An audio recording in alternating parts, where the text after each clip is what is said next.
बिस्मिल्लाहिर्रहमानिर्रहीम। रात के ठीक 2 बजे दरवाजे पर ज़ोरदार दस्तक हुई। हमजा हड़बड़ा कर उठ बैठा। उसका दिल सीने में इस तरह धड़क रहा था जैसे कोई अंदर से दरवाज़ा पीट रहा हो।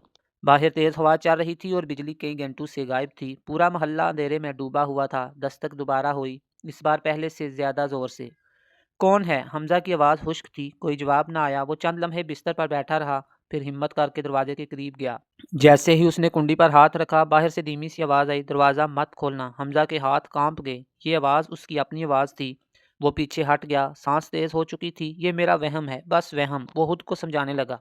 अचानक उसका मोबाइल बज उठा। स्क्रीन पर नाम देखकर उसकी टांगों से जान निकल गई। Hamza calling you. मोबाइल तो उसके हाथ में था। कांपते हुए उसने कॉल रिसीव की। दूसरी तरफ मुकम्मल खामोशी थी। फिर आहिस्ता से सरगोशी सुनाई दी, अगर जिंदा रहना है तो घर से बाहर ना निकलना, वो तुम्हें ढूंढ रहा है। कौन? कौन ढूंढ रहा है? हमजा चीख पड़ा। कॉल कट गई। अचानक दरवाजे की दस्तक बंद हो गई। बाहर मुकम्मल खामोशी छा गई, ऐसी खामोशी जिसमें अपनी सांस भी शोर लगती है। हमजा दीवार के साथ लगकर बैठ गया। उसके जहन में एक ही सवाल गूंज रहा था, ये सब क्या हो रहा है? 3 दिन पहले वो इस शहर में नया नया आया था। पुराना आबाई घर जो बरसों से बंद पड़ा था, उसके वालिद के इंतकाल के बाद उसके हिस्से में आया था।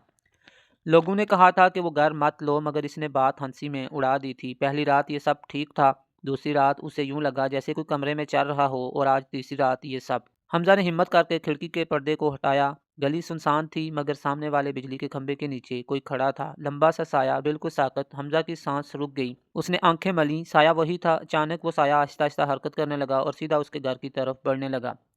या अल्लाह! हमजा के मुंह से निकला। उसने फौरन पर्दा छोड़ दिया और पीछे हट गया। दिल इस जोर से धड़क रहा था कि लगता था अभी बाहर निकल आएगा। तभी दरवाजे के नीचे से एक साया अंदर नजर आया। कोई बाहर खड़ा था। आहिस्ता आहिस्ता दरवाजे की कुंडी खुद ब खुद हिलने लगी।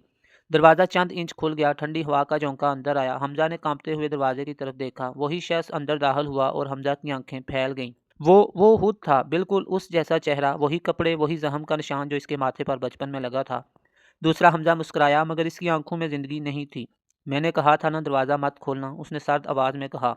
तुम कौन हो? हमजा की आवाज़ टूट रही थी। मैं वो हूँ जिसे तुमने नज़रअंदाज किया, वो सच जिससे तुम भागते रहे। हमजा के दिमाग में अचानक एक मंजर चमका। 1 साल पहले की रात, सहत बारिश, गीली सड़क, उसकी गाड़ी की हाई बीम लाइट्स और सड़क के किनारे खड़ा एक शख्स। ब्रेक लगाने में देर हो गई थी। वो शख्स उछलकर सड़क पर गिरा। हमजा गाड़ी से उतरा भी नहीं था। कोई नहीं देख रहा, उसने खुद से कहा था, और वो वहां से चला गया था। अगले दिन खबर आई, एक नामालूम शख्स की लाश मिली। हमजा ने वो खबर कभी किसी से शेयर नहीं की। दूसरा हमजा अब उसके बिल्कुल सामने खड़ा था। गुनाह हमेशा पीछा करता है, उसने धीरे से कहा। कमरे की दीवारें जैसे सिकुड़ने लगीं।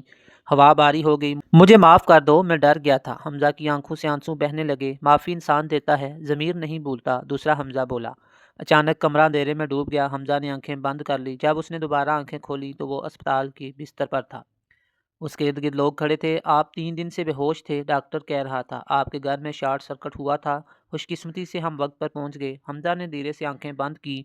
क्या वो सब ख्वाब था? उसने सोचा। बासी लम्हे। उसकी नज़र सामने दीवार पर पड़ी। वहाँ एक अखबार की कटिंग लगी थी, अस्पताल की फ्लाई मुहिम के बारे में।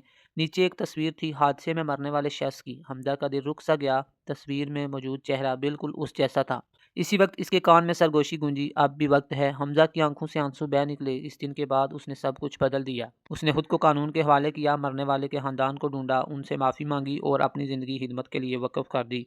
क्योंकि बाज़ औक़ात सबसे खौफनाक चीख बाहर से नहीं, अंदर से आती है। वीडियो अच्छी लगे तो लाइक करें और हमारे चैनल मिक्स अप टीवी को सब्सक्राइब कर लें।